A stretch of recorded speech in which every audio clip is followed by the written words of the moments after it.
എല്ലാവർക്കും നമ്മുടെ ചാനലിലേക്ക് സ്വാഗതം. ഇന്ന് നമ്മൾ സിമ്പിൾ ആയിട്ടുള്ള ഒരു മുട്ട പൊരിച്ചതിൻ്റെ വീഡിയോ ആണ് കാണിക്കുന്നത്. ഇത് നമ്മൾ കുരുമുളകൊക്കെ ചേർത്ത് നല്ല ടേസ്റ്റി ആയിട്ടാണ് തയ്യാറാക്കുന്നത്. അപ്പോൾ വീഡിയോ ഇഷ്ടപ്പെടുവാണെങ്കിൽ ചാനലൊന്ന് സബ്സ്ക്രൈബ് ചെയ്തേക്കണം. അപ്പോൾ നമുക്കിനി വീഡിയോ കാണാം. ഇതിന് നമ്മൾ 2 മുട്ട പൊട്ടിച്ചെടുത്തിട്ടുണ്ട്. പിന്നെ നമ്മൾ 5-6 ചുവന്നുള്ളി ചെറുതായിട്ട് അരിഞ്ഞതും എടുത്തിട്ടുണ്ട്. പിന്നെ കറിവേപ്പില വേണം. ഇനി 1.5 ടേബിൾ സ്പൂൺ കുരുമുളക് പൊടിച്ചത് എടുത്തിട്ടുണ്ട്. കുരുമുളക് നന്നായിട്ട് പൊടിച്ചെടുത്തതാണ്. അപ്പോൾ കുരുമുളക് ചേർക്കുന്നത് കൊണ്ട് നമ്മളിതിൽ പച്ചമുളകൊന്നും ചേർക്കുന്നില്ല.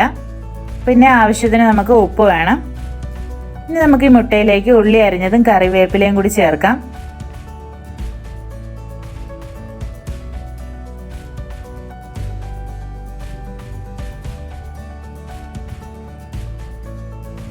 പിന്നെ കുരുമുളക് പൊടിയും ചേർത്ത് കൊടുക്കാം.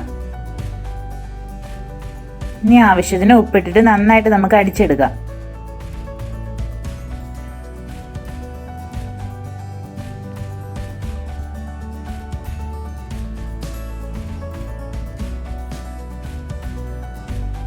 ഇനി നമുക്കിത് പൊരിച്ചെടുക്കാം. ചീനിച്ചട്ടി വെച്ചിട്ട് ആദ്യം എണ്ണ ഒഴിക്കാം. പിന്നെ ഈ മുട്ട ഒഴിച്ചു കൊടുക്കാം.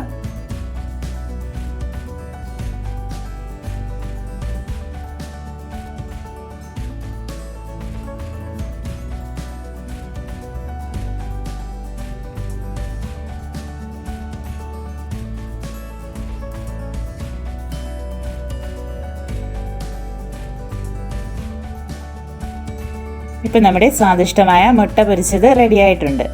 വളരെ സിമ്പിൾ റെസിപ്പിയാണ്. നമ്മൾ പച്ചമുളകിന് പകരം കുരുമുളക് ചേർക്കുന്നതേ ഉള്ളൂ. വളരെ ടേസ്റ്റി ആയിട്ടുള്ളതുമാണ്. അപ്പോൾ എല്ലാവരും ഒന്ന് ട്രൈ ചെയ്ത് നോക്കണം. എല്ലാവർക്കും വീഡിയോ ഇഷ്ടപ്പെട്ടെന്ന് തന്നെ വിചാരിക്കുന്നു. അപ്പോൾ അടുത്ത വീഡിയോയിൽ വേഗം തന്നെ കാണാം. താങ്ക്